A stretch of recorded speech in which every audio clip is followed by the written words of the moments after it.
of coaching?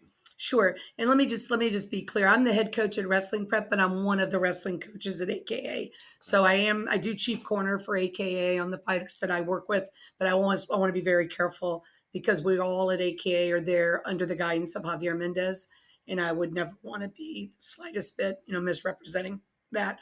But anyway, my style of coaching and my style of wrestling is based on math and logic. And so for me, that what we endeavor to do is put the wrestler in the best body position mathematically, physics based sound, and then try every piece of technique against that body position and vice versa. And then drill those pieces of technique that most effectively negate the effectiveness of people who have the best body position and the best use of physics and math in their wrestling.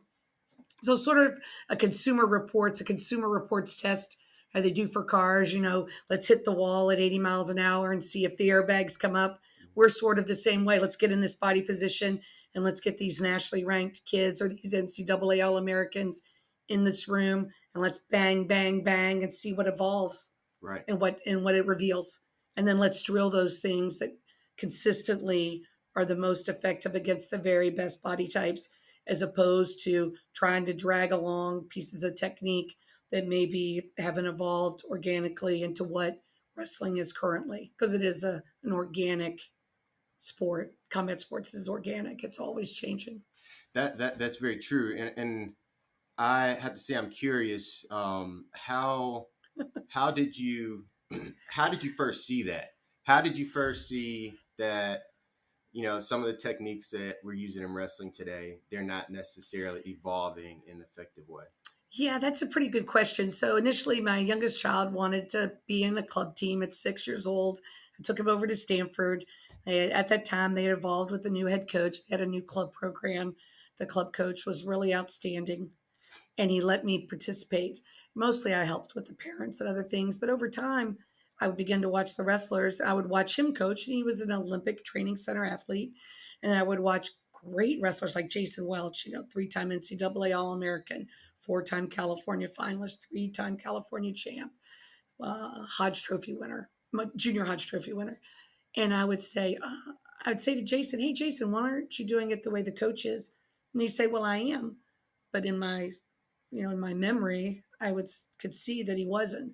And I realized they weren't using their muscles in the correct order to do that. So initially, what I tried to do was just help them do what they were already doing better.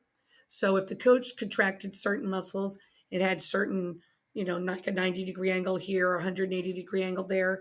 I tried to get them to replicate that and then started to teach them movements that would replicate that, but wasn't assigned a specific technique to keep the interfering parent out of the way.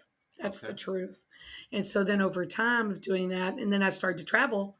So Jason said to me, Nico Trigus, I would go to Fargo. I went with Jason to these tournaments around the country, and I would come back to California, and I would go, oh, what they're doing here is not going to work against somebody in at this tournament at Walsh Jesuit Ironman. It's not going to work against somebody who gets Super 32 because they're making these physics based shapes with their bodies, and this cannot fight that. Right. So then I just eventually stopped trying to uh, not ask permission or really be accepted. Just I just finally, this one coach said, Carolyn, what are they going to do? Nobody can fire you, right? You don't work for a school, Mm. and thousands of kids come to you. Do what you want, Yeah. and that's. So then I started going, okay, this is what I'm going to do, and I literally